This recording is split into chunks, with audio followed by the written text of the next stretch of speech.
This video is brought to you by Practical Music Theory for the Rock Guitarist, my new book, which is a comprehensive guide to all aspects of music theory necessary for playing rock guitar. From blues to the cycle of fifths, from understanding and using modes to choosing the right notes for a melodic solo, from pentatonic scales to chord construction and keys. It's all covered in a clear and concise manner. With accompanying video demonstrations, jam tracks and tabs, you'll learn to use the knowledge you gain in accessible ways that make sense for less than the cost of a few guitar lessons. Check out the link in the description for more details.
Hello chaps, welcome once again to John Robson Guitar Tuition. As always, I do hope you're well. That was me having a little bit of fun with one of these things, a slide. As many of you know, last year I had a bit of an injury to my hand which stopped me in my tracks. It stopped me playing for a little while.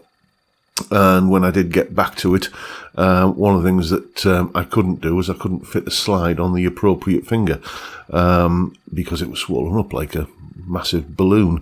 But now I can. It's all pretty much, certainly in terms of slide technique, back to how it was beforehand. And as I said, I just thought I'd build that into today's video. But we're not talking about slide guitar today. We're talking about something that was the engine room of that particular track that you've just heard there, the acoustic strumming part. Because you see, I had this email from a chap you've probably seen in the comments section many times on this channel. He goes by the moniker of Rubbish Guitar Bloke. Here's what he said. John, I do believe I'm going insane. I thought I was learning guitar, practicing and practicing, but they say insanity is doing the same thing over and over again and expecting different results. Well, I'm still rubbish and starting to despair. After analysing my technique, I've noticed I'm upstroking with considerably more force than on my downstrokes, and I'm also holding my pick incorrectly, angle and pressure. Do you think you can help with a playing technique video, or am I destined for insanity? Please help. Rubbish Guitar Bloke. So yeah, this kind of follows on from the viewers kind of question video I did last week about, you know, a particular type of strumming pattern. So I thought I'd zoom in a little bit closer this week and just have a look at, you know, actual strumming technique in its fundamentals. Here's a little clip of the rhythm guitar part from that track that you heard earlier, and you'll see the technique I'm using, and then I'm going to do a little bit of an explanation.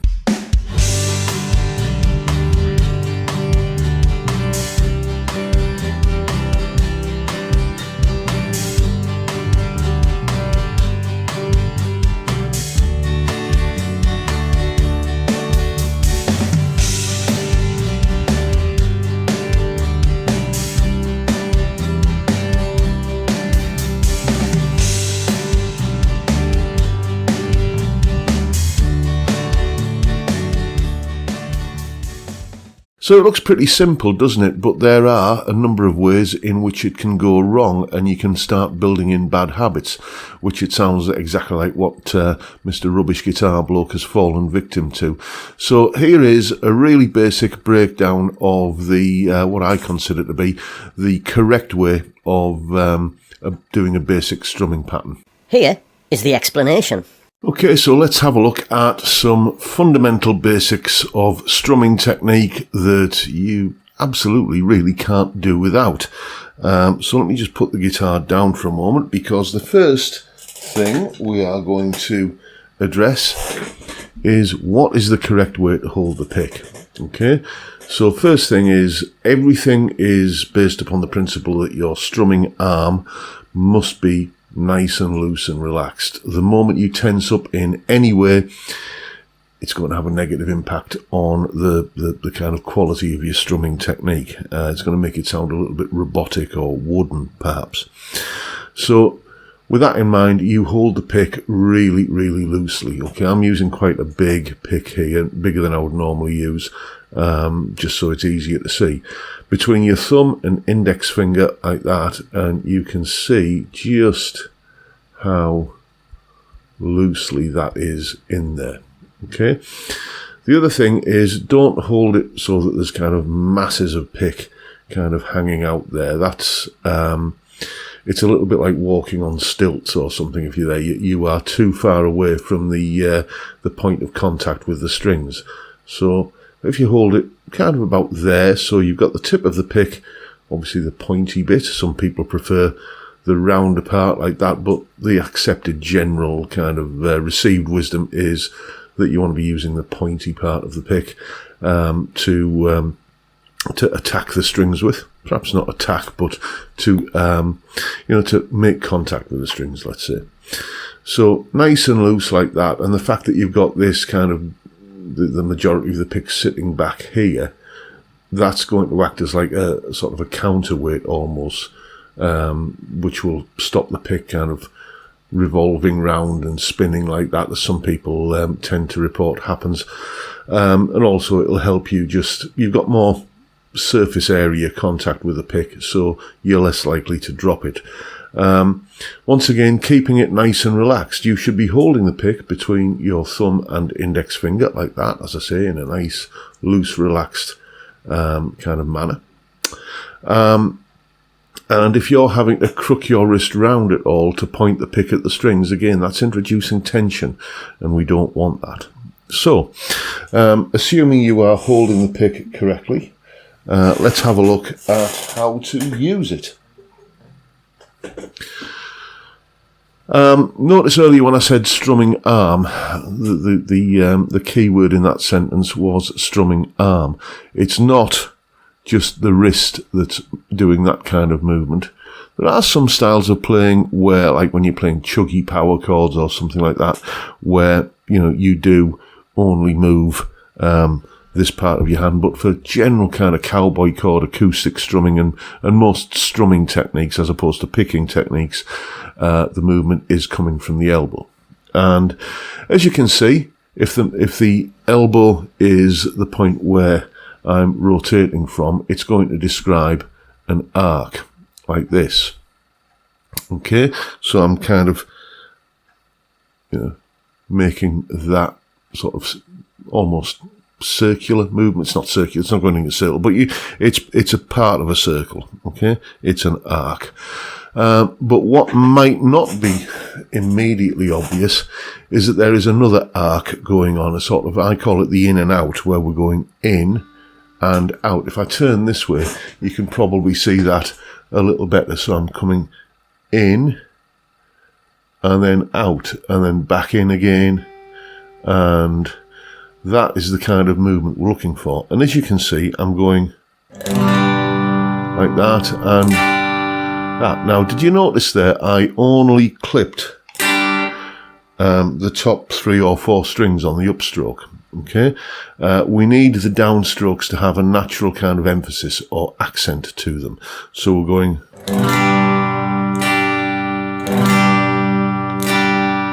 like that. I'm exaggerating slightly here for the purposes of making it clear, but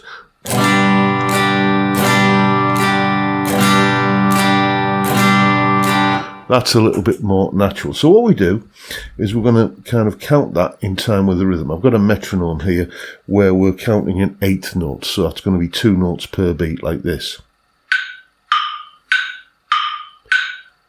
So that's 1 and 2 and 3 and 4 and if I start strumming in time with that, we get something like this.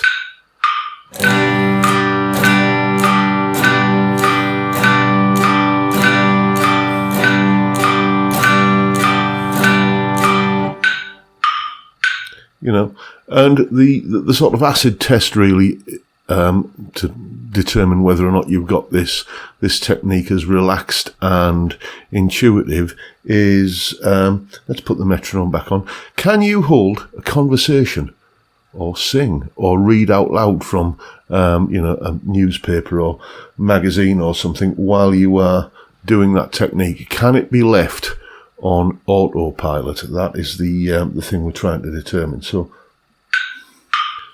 1, 3. See, I can do this all day long. I can, kind of speak into the camera. I'm staying in time with the metronome, and I'm not really having to put too much conscious thought into staying in sync with the rhythm or getting that technique nice and relaxed and just keeping it flowing. So those are the things to remember, okay? Keep it relaxed, okay?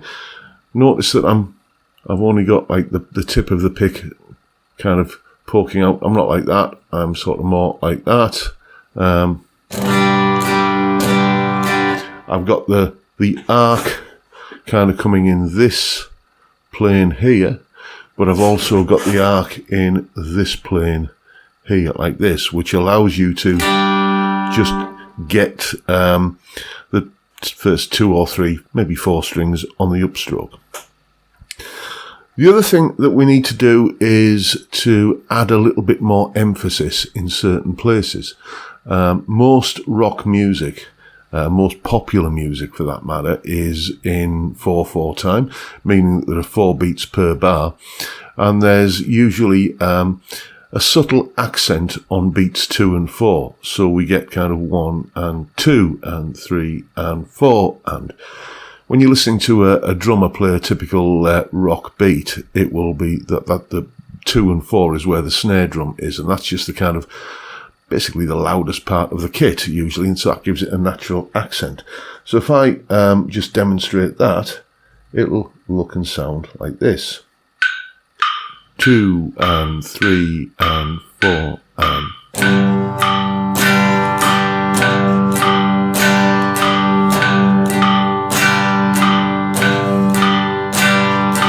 1 and 2 and 3 and 4 and 1 and 2, 3 and 4.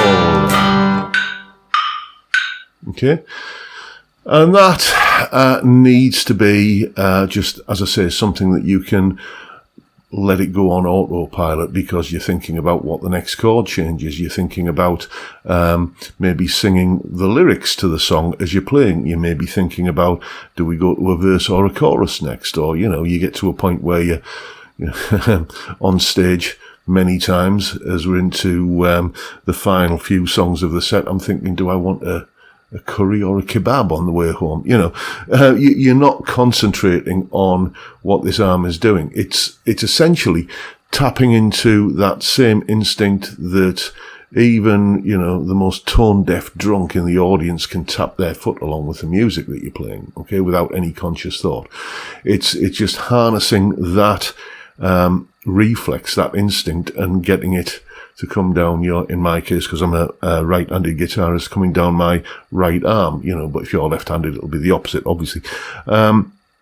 So, those are the skills required for effective, fluent, and, kind of correct strumming. So now you know what to do.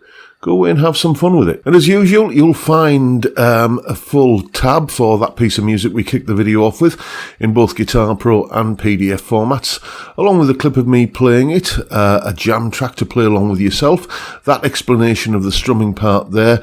All of that is up on my Patreon page. There's the address. Link in the description. As I'm sure you know by now, it's $3 or £3 a month, and you get access to all of these additional resources that go along with these YouTube videos. And of course, a massive thank you to everyone who supports me in that or any of the other ways, all of which are downstairs in the description. If you have any questions or queries of a guitar or music related nature that you'd like me to address in these Wednesday videos, then get in touch. You can see the website address there at the top of the screen. Link in the description.